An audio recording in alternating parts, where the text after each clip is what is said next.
তাড়াতাড়ি করো ভাই। এই তো এই তো গোপাল দাদা, এই তো খানিকক্ষণের মধ্যেই সব শস্য ওই বস্তাবন্দি হয়ে যাবে। খুব ভালো কথা।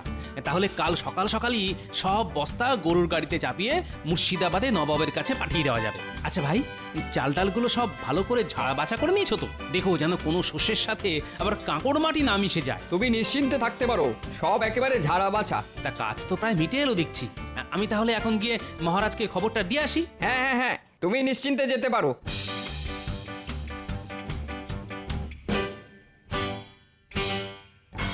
কিরে, কাজ শেষ? আর ঘন্টাখানেকের মধ্যেই হয়ে যাবে। শোন, কিছু বস্তায় শস্যের সাথে কাঁকড় মাটি নুড়ি ভেজাল মিশিয়ে দে। ভেজাল? ভেজাল মেশাবো কেন? তাতে কিছু শস্য বেঁচে যাবে, আর বেঁচে যাওয়া শস্যগুলো আমার বাড়িতে পাঠিয়ে দেবে। দেখো বোকার মতো কেমন দাঁড়িয়ে আছে দেখো। আরে এর জন্যে তোরা বকশিস পাবি। কিন্তু গোপাল দাদা যে বললো। আরে রাখ তোদের গোপাল দাদার কথা। সে ধর্মপুত্র যুধিষ্ঠির হতে পারে, কিন্তু তোদেরও তো বাড়তি কিছু পয়সা দরকার। না না, এরকম খারাপ কাজ আমরা করতে পারবো না। ভালো কথা বললাম, কানে গেল না? তোরা সকলে দেখছি খুব গোপাল দাদার ভক্ত হয়ে উঠেছিস। তাহলে মঠ, বাড়তি রোজগারের সুযোগকেও যখন হাতছাড়া করলি, তখন ওই বাঁধা মজুরিতেই খেটে মঠ, যত সব।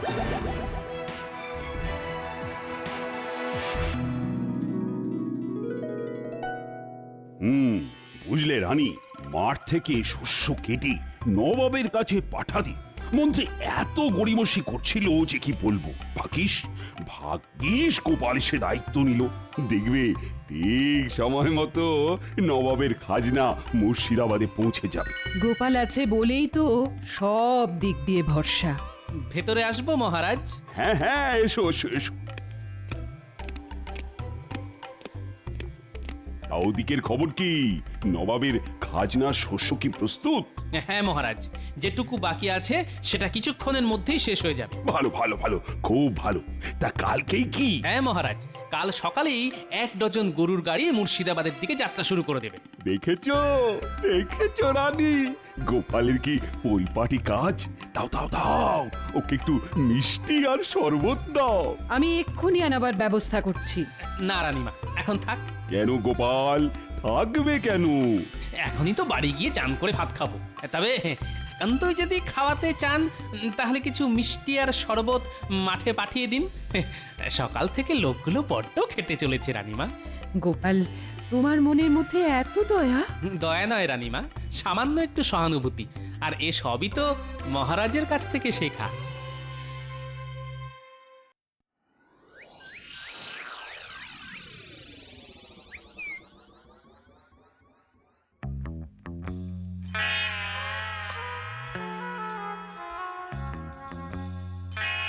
ভেবেছিলাম বস্তায় ভেজাল মিশিয়ে দিয়ে কিছু বাড়তি রোজগার করব, কিন্তু ওই পেট মোটাটার জন্যে আমার সে বাড়া ভাতে ছাই পড়ে গেল। ধুর ধুর, ভালো লাগে না।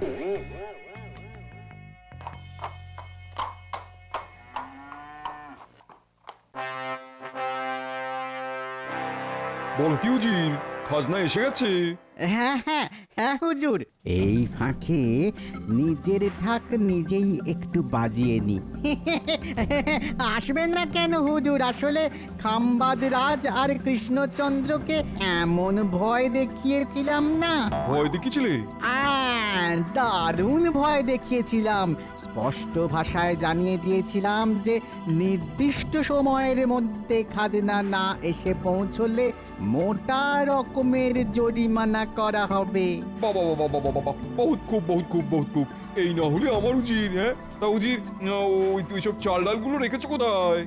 আমাদের সব থেকে বড় ভাড়ারে, নিজের চোখে যদি একবার দেখতেন দিল, তাহলে একেবারে খুশ হয়ে যেত আপনার। আহা, কত বস্তা কত বস্তা। তাহলে চলো একটু দিল খুশ করে আসা যাক। যাবেন? হ্যাঁ, ভাড়া রেগিয়ে বস্তাগুলো একবার নিজের চোখে দেখে আসা যাক। তাই চলুন জাহাপানা।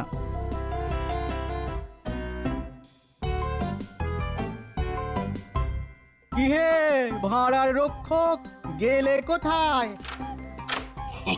আরে আরে, কি সৌভাগ্য আমার! স্বয়ং স্বয়ং নবাব বাহাদুর এসেছেন। ভেতরে নিয়ে চলো তো দেখি। আসুন আসুন জাহাপনা।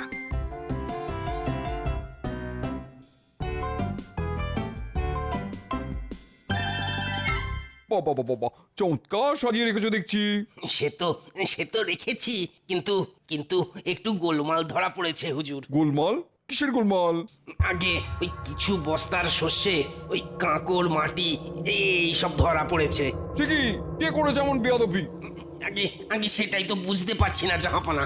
আসলে আসলে কৃষ্ণনগর আর খাম্বাজ এই দুই রাজ্য থেকে একসঙ্গে এত বস্তা এসে পড়েছিল যে ওই তাড়াহুড়োর মাথায় শুধু বস্তা গুনতি করেই ভাড়ারে তুলে ফেলা হয়েছে। কিন্তু এখন কয়েকটা বস্তা খুলতেই দেখা যাচ্ছে যে কতল করবো?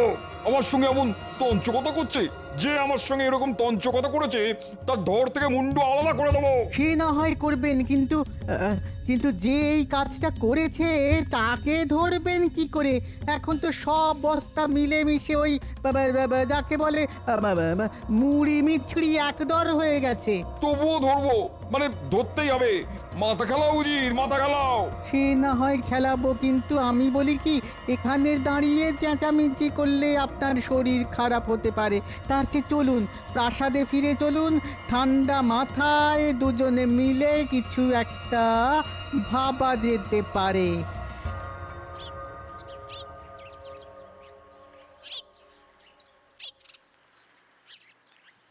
কি গোপাল, বাজার হয়ে গেল? আগে হ্যাঁ, হাতের থলিটা তো দেখছি বড্ড ছোট, তা কি কিনলে? ওই তো কটা আলু, একটা পুঁচকে বেগুন, সামান্য লাউ শাক আর কুচো মাছ। আমার কিন্তু এত কমে আবার হয় না। আমার রোজ গোটা মাছ চাই, টাটকা আনাজপাতি চাই। আসলে আমি তো আর তুমি নই। হ্যাঁ, সে তো জানি। আর সেই জন্যই তো ওই বাঁ হাতের বাড়তি রোজগারের জন্য সারাক্ষণ ছোক ছোক করেন।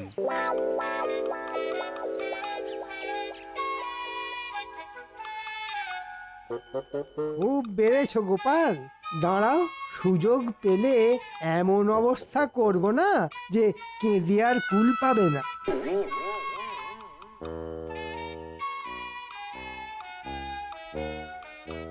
কি হলো উজির, মাথা থেকে কিছু বের হলো? চেষ্টা তো করেই যাচ্ছি হুজুর, কিন্তু কি করে বের হবে? কাবাব আর বিরিয়ানি খেয়ে খেয়ে তো মাথার ঘিলুতে চর্বি জমে গেছে। শোনো, তোমার ভরসাতে না থেকে আমি নিজেই একটা মতলব বের করে ফেলেছি। বের করে ফেলেছেন? বলুন বলুন শুনি, বলুন। না, এখন কিছু বলবো না, তবে কৃষ্ণচন্দ্র আর খাম্বাজ রাজাকে খবর পাঠাও। আমি যা বলবো তাদের সামনেই বলবো। ঠিক আছে।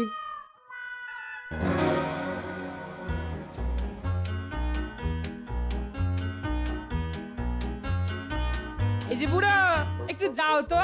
এই দুপুরবেলা কোথায় যাব প্রাণেশ্বরী? এই রাজবাড়িতে গিয়ে কুঁচো মাছের লাউ শাক চচ্চড়ি দিয়ে এসো। মহারাজ খেয়ে বলবেন কেমন রেঁধেছি আমি।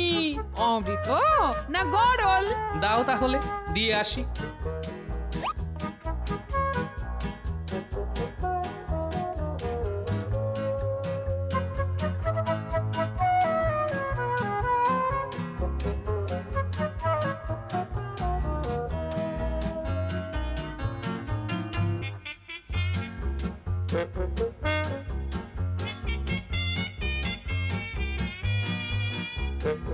মহারাজ। আরে গোপাল যে, কি খবর?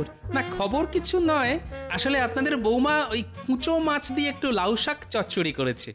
মহারাজ যদি একটু খেয়ে দেখেন। ও মা, লাউ শাক চচ্চড়ি? দাও দাও, আমি খাবো, আমি। কিন্তু মহারাজ। উনি তো ভোরবেলাতেই মুর্শিদাবাদ চলে গেছেন। মুর্শিদাবাদ? কিন্তু কাল রাজসভাতে তো কিচ্ছুটি বলেন না। জানলে তো বলবেন। আসলে কাল রাতেই তো খবর পেলেন যে নবাব জরুরি তলব করেছেন। নবাবের জরুরি তলব? ব্যাপারটা কেমন যেন খটোমটো ঠেকছে। ঠিক আছে, বাটিটা রাখুন, খেয়ে বলবেন কেমন রেঁধেছে আমার গিন্নি।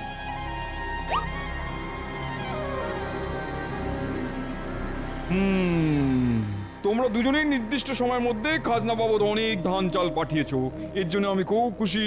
আগে আপনাকে খুশি করাই তো আমার কর্তব্য। কিন্তু তার মধ্যে অনেক বস্তায় ভেজাল আছে। মানে মানে অনেক বস্তাতে ধান চালের সঙ্গে কাঁকড় মাটি আর নুড়ি মেশানো আছে। সে কি? আমি কিন্তু কোনো ভেজাল বস্তা পাঠাইনি হুজুর। আমিও পাঠাইনি। দুজনেই যদি না পাঠাও তাহলে পাঠালো কে? ভূতে? বলুন বলুন কে পাঠালো বলুন ভূতে? সেটা কি করে বলি বলুন তো? এখন সব বস্তা মিলেমিশে গেছে, তাই আসল অপরাধী যে কে সেটা বোঝা যাচ্ছে না। তবে আপনাদের মধ্যে একজন তো পাঠিয়েছেই। তোমরা যদি নিজেদের দোষ স্বীকার করে নাও তাহলে শাস্তি কমে যাবে, আর অস্বীকার করলে কি যে হবে সেটা তোমরা কল্পনাও করতে পারছো না। জানতাম তোমরা নিজের মুখে কেউ দোষ স্বীকার করবে না, তাই আমি এক গুণিনের কাছে গিয়েছিলাম। তিনি আমাকে দুখানা গাছের বীজ দিয়েছেন, আর সেই বীজ এখন আমি তোমাদের দেবো। গাছের বীজ নিয়ে কি করব জাহাপানা? তবে পুঁতবে। গুণিন বলেছেন যার মনের মধ্যে পাপ আছে, মানে যে বস্তায় কাকড় মিশিয়েছে, এই বীজ থেকে কখনোই গাছ বের করতে পারবে না। আর যে নির্দোষ, একমাত্র তার বীজ থেকেই গাছ বের হবে। উজির, আদেশ করুন জাহাপানা। ওদের একটা করে বীজ দিয়ে নিজেদের রাজ্যে পাঠিয়ে দাও। আমি এক্ষুনি দুজনের হাতে দুটো বীজ ধরিয়ে দিয়ে যাবার রাস্তাটা দেখিয়ে দিচ্ছি। আর ওদের বলে দিও ঠিক 1 মাস বাদে টপ শুদ্ধ গাছ এনে আমায় দেখাতে হবে। গাছ দেখাতে পারলে বেঁচে গেল, আর না দেখালে মৃত্যু।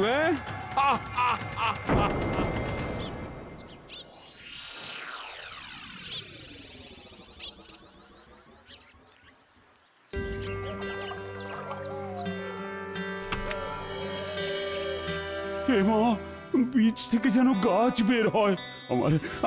আমার মুখ রক্ষা করো মা। এত এত উতলা হচ্ছেন কেন?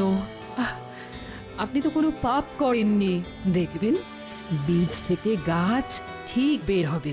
হ্যাঁ মহারাজ, দেখবেন নিয়ম মতো 2-4 দিনের মধ্যেই অঙ্কুর বের হবে। হলেই ভালো, আর না হলে?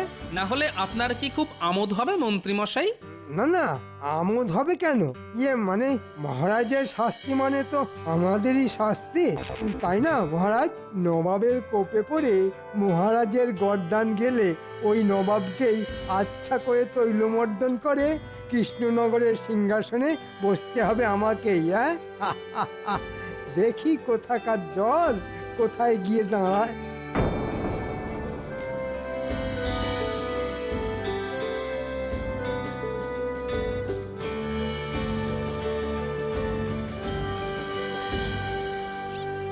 মহারাজ, আমাদের ডেকেছেন? আর ডেকেছেন? আমার তো সর্বনাশ হয়ে গেছে মন্ত্রী। 15 দিন হয়ে গেল। দেখো দেখো, এখনো বীজ থেকে অঙ্কুর বের হয়নি। তাই তো, এটা তো বড় চিন্তার কথা।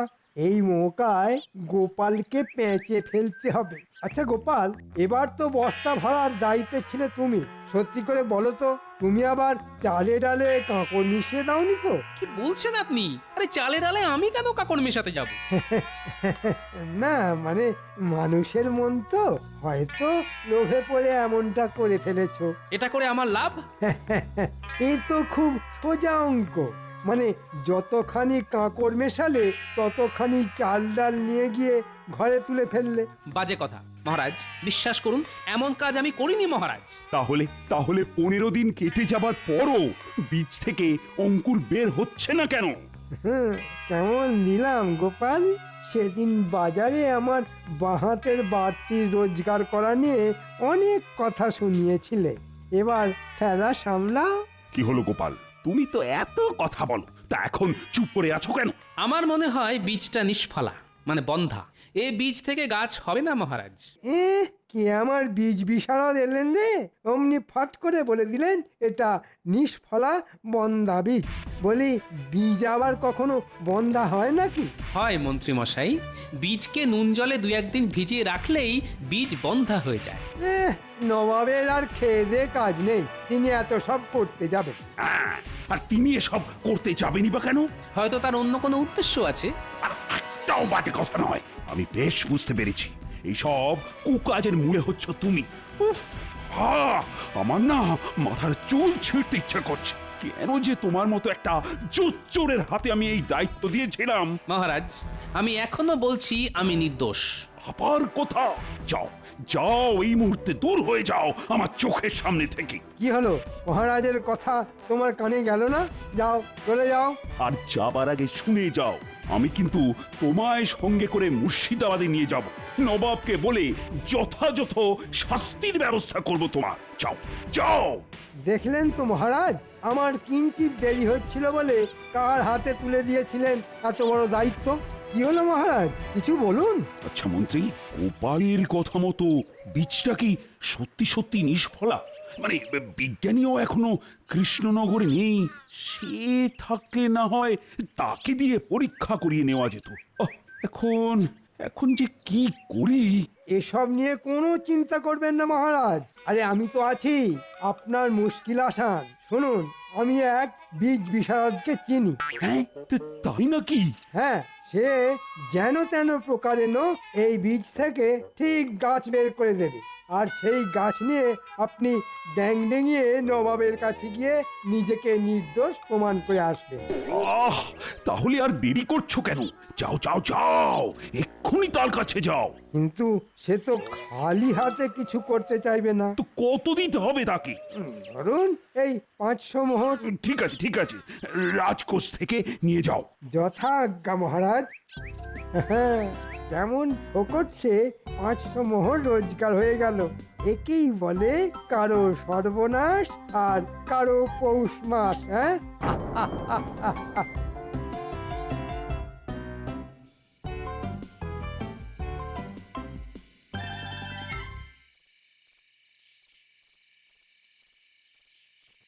ভেতরে আসবো রানীমা?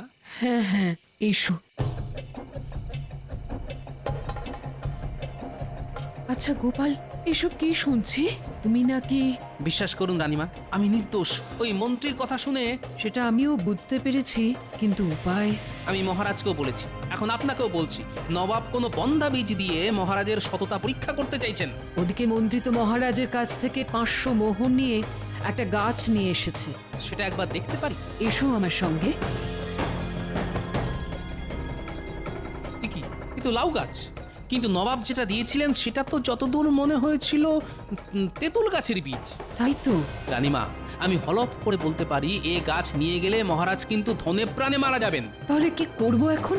মহারাজের যাবার দিন যেমন করেই হোক টপ থেকে এই গাছটা উপড়ে ফেলে দেবেন। আমি এখন যাই রানীমা, যে কোনো মুহূর্তে মহারাজ আবার এসে পড়তে পারেন।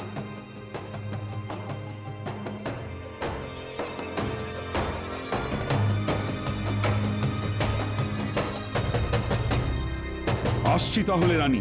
সাবধানে যাবেন। কেন সাবধান কেন? আর তো বিপদের কোনো ভয় নেই। গোপাল আমার সাথে শত্রুতা করলেও মন্ত্রী তো আসল কাজটা করেই দিয়েছে। আমার টবে শুধু বীজ থেকে অঙ্কুরই বের হয়নি, লাউ গাছ যে লাখ লাখ লাখ লাখ করে বেড়ে উঠেছে। নবাব দেখবেন আর নির্দোষ বলে আমায় ছেড়ে দেবেন। কি আমার গাছ!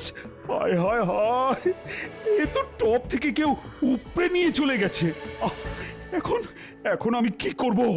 মন্ত্রী, ও মন্ত্রী, দেখো দেখো দেখো, টব আছে, গাছ নেই। তাই তো, কে করলো? কি করে বলবো? তাহলে কি হবে? কি আর হবে, আমার গর্দানটাই যাবে। তাতে আমার ভালো হবে, তোমার গর্দান গেলে রাজা হব আমি। হ্যাঁ, আমি বলছি যা হয়েছে তাতে হয়তো আপনার আমার সকলের ভালোই হবে। যান, ওই খালি টব হাতে করেই নবাবের কাছে যান। আরে খালি হাতে গেলে তোমার মাথার সিঁদুর, হাতে শাঁখা পলা সব যে চিরকালের মতো খালি হয়ে যাবে রানী। তবুও বলছি, নির্ভয়ে গিয়ে সত্যের মুখোমুখি দাঁড়ান। তাহলে যাই। কিন্তু কিন্তু গোপাল কোথায়? ওকে আমি ছাড়বো না। তাই তো ওকে ধরে এনে রথে দাঁড় করিয়ে রেখে দিয়ে এসেছি। পালাবার কোনো পথ নেই, কারণ রক্ষীরা ওকে পাহারা দিচ্ছে।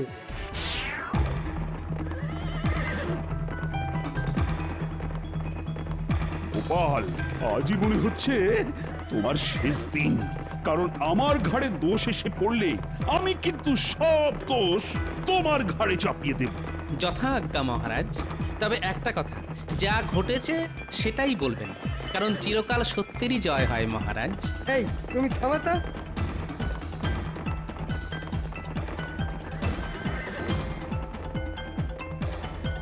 বীজ থেকে গাছ হয়েছে? হ্যাঁ মহারাজ, এই এতখানি একটা তেঁতুল গাছ। বহুত খুব নিয়ে এসো নিয়ে এসো। মন্ত্রী, গাছ নিয়ে এসো। এই যে হুজুর। বহুত খুব বহুত খুব। কৃষ্ণচন্দ্র, তোমার গাছের কি খবর? বীজ থেকে গাছ হয়নি হুজুর।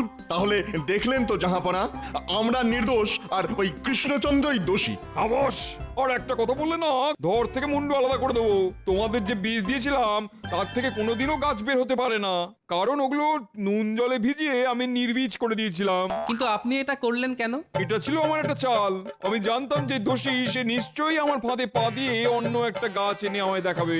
দেখলেন তো মহারাজ, আমার কথা মিলল কিনা?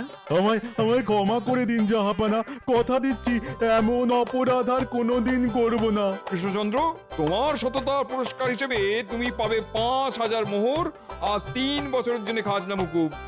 আসলে আমিও আমার মন্ত্রীর কথায় আপনার পাতা ফাঁদে পা দিতে যাচ্ছিলাম, কিন্তু গোপালের জন্যে আমি রক্ষা পেলাম। যা, এবারেও আমে দুধে মিশে গেল। গোপাল, ও গোপাল, আমি না বুঝে তোমায় সন্দেহ করেছিলাম।